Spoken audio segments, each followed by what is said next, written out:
Hey everyone, I just wanted to go over a few tips that I wanted to share after I tore my Achilles tendon, some things that I had questions about that I will need to go online, find some information. So I wanted to share that information with you. This is not medical advice. Don't take this as medical advice. Make sure you talk to your physician, your doctor, who's ever treating your condition.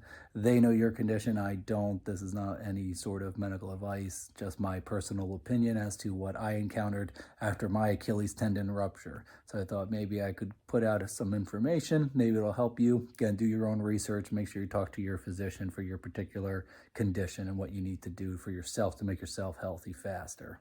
Okay, so I'm going to show you a little bit about the boot and what my boot looks like. Obviously, there's different kinds out there, and maybe we'll answer some questions that you have about it. Okay, let's get into it.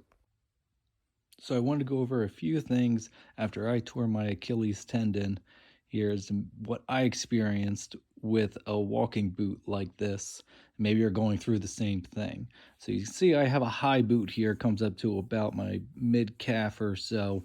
And down at the base here, there's wedges built up to make it a little thicker for my heel. So my foot's not really straight. It's more on an angle, probably about 45 degrees or so. The doctor set that up. Obviously follow your doctor's recommendation. They're going to put it together for you with the right angle to make sure you got it correct and you don't do more damage to your Achilles.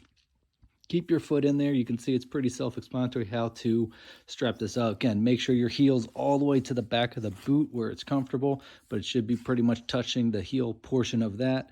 You're going to strap everything down here with the Velcro. You can see there's a nice pad here for the top of your ankle. Put it together and then strap over these Velcro straps. It's a little tough for me to do one-handed, but you got to put these all on so they're nice and snug to keep your foot being immobile.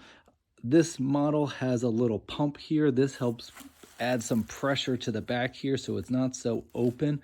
You can see a little dial here too. If you overdo it, you can just loosen it and then tighten it back up and do the pump as you feel it's good for you.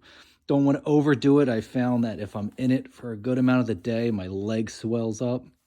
And if I have this pumped up when I just put it on, after having maybe my foot elevated and I have more space here, then throughout the day, again, I get swelling through my foot and my calf. I need to leave that, open up that pressure out so that way I can have more comfort there. It gets a little too tight when my leg swells if I've been on the boot and have it hanging down for most of the day. I didn't have time to kind of keep it elevated.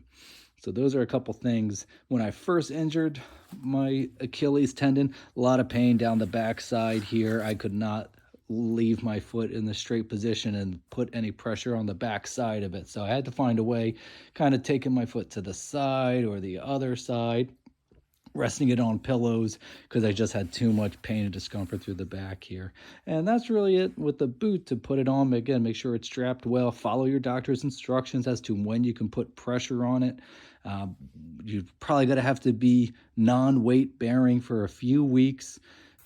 So if you have any other questions as to how this works, make sure you talk to your doctor. Of course, this is not medical advice. You're going to make sure you follow all their instructions to get you healthy fast.